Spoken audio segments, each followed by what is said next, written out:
Good morning, everybody. Myself, Dr. Stocks, and myself, a value investor. And this video is for the education purposes. All the views and ideas or any suggestions are strictly personal. Let's start the video. हम लोग आज 12 फरवरी का update लेते हैं. A day before, today is 13th, we will take an update what actually happened on a 12th February, which may affect financial market on 13th. Okay, चलो चालू करते हैं. There are actually 5 important points which happened on 12th February, which may directly or indirectly will affect our market on 13th Feb. Let's start with the first, the P ratio of Nifty.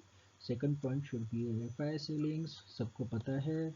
Third is an LTGC, STGC.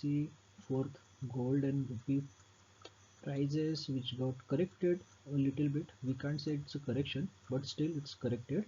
And CPI data which we were all waiting for India as well as for USA.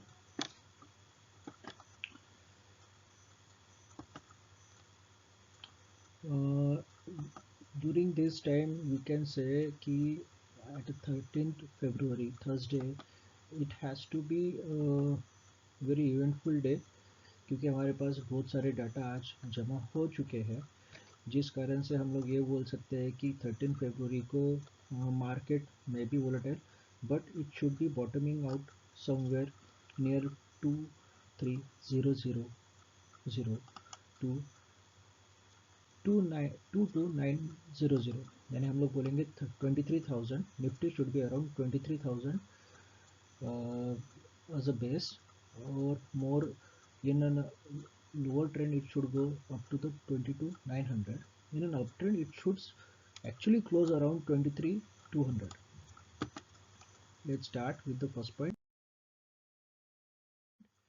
the P ratio. As per the Damodaran, Ashwattham Damodaran, who is a value investor guru, he says Indian market is very expensive. इन्हीं का video हर जगह पे बहुत ज़्यादा viral हो रहा था पिछले 2-3 महीनों से, and everybody was giving an answer that Indian market is very much expensive. तो अगर हम लोगों ने डाटा देखा है, पिछले 10 सालों का डाटा देखते हैं, तो Indian market is around the same point now. P ratio stands nearly 22 at 12th February. I have a data of 11th February. P ratio of Nifty stands at 23.89 as calculated on 11th February 2025. P ratio जो calculate होता है ये India ETF as a benchmark consider किया जाता है.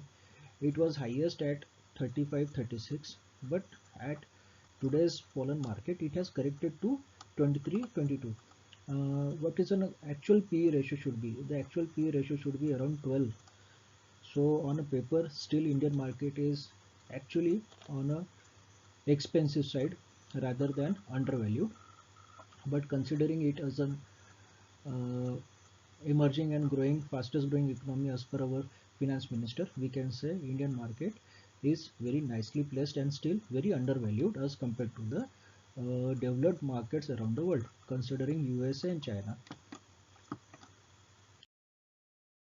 There are certain list of Nifty 50 stocks जिनका P और उनका CMP कितना था, उनका परफॉर्मेंस कितना है, करंट P कितना है, ये सब मैंने लिस्ट में दिया है. स्टॉक्स ट्रेडिंग एट डिस्काउंट्स भी देख सकते हैं आप. Stocks which are considered at Nifty 50, ये सब लिस्ट दी है, ध्यान से देखिए आप. Then there is a bank and NBFCs according to Motilal Oswal Finance Services which are at a discounted prices, देख सकते हैं आप.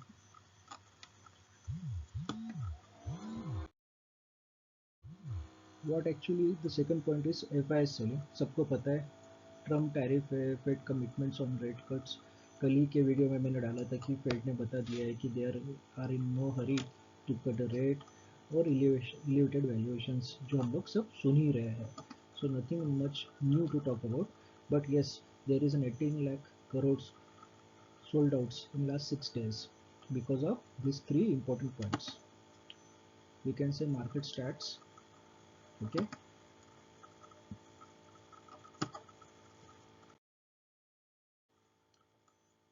टेक्निकली अगर हम लोग बात करेंगे ये सेलआउट में, तो Nifty has formed a doji candles around the crucial support level on a daily basis. The 21-day simple moving average is placed around 23,285. जो मैंने अभी आपको बताया था कि 23,200 शुड बी अ मार्जिन.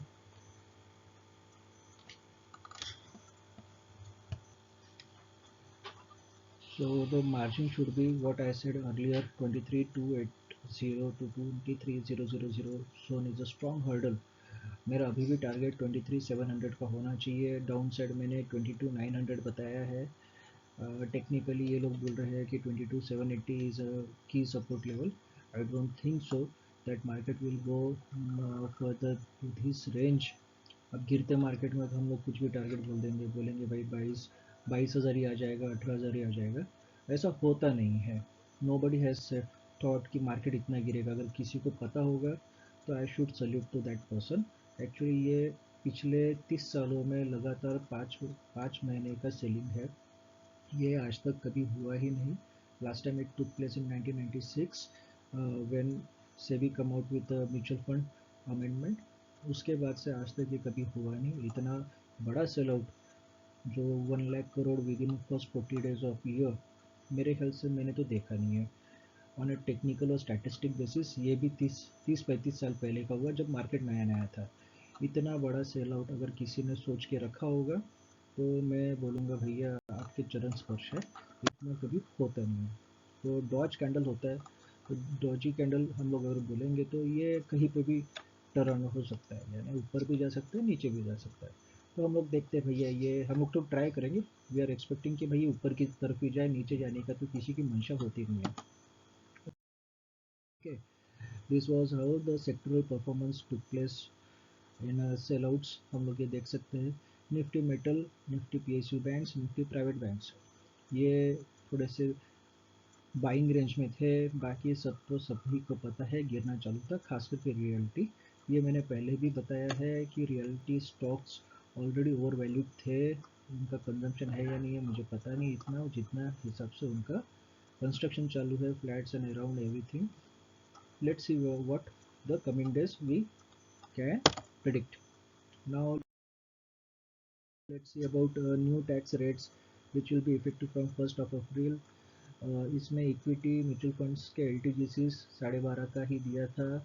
अगर वो 1.25 का एक्सीड करता है और 10% अबव 1 लाख जो था पहले, उसको हटा के उन्होंने 12.5 कर दिया. STGC 20% है.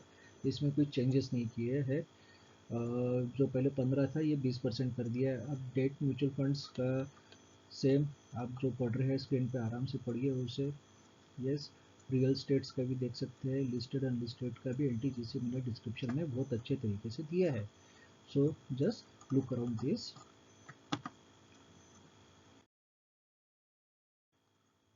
हम लोग अगर जैन म्यूचुअल फंड का इनपुट्स देखेंगे, mid caps, small caps, large caps, इनके हिसाब से हमने फ्लो दिया है. SIP फ्लो अभी भी कंटिन्यू हो रहा है. ज़्यादा कुछ बहुत बड़ा चेंजेस आया नहीं है. तो it's a very good sign in a market.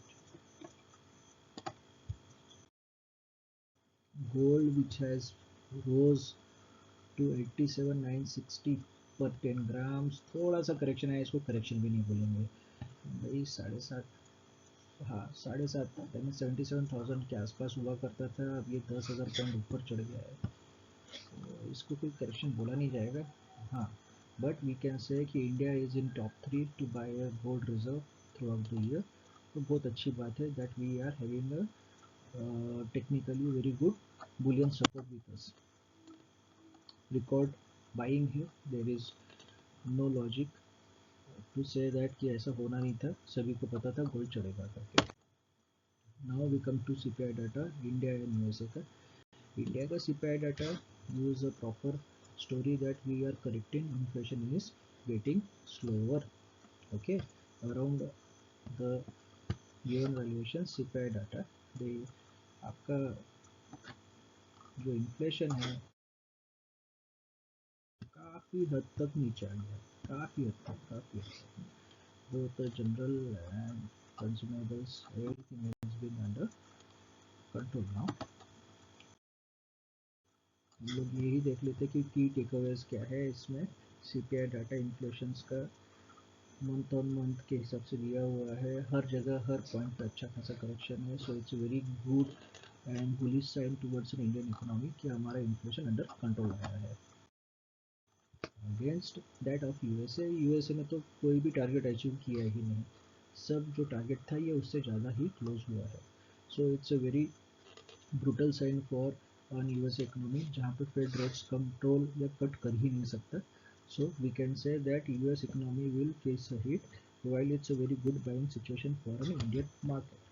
So I stop my video here and I will let you know about coming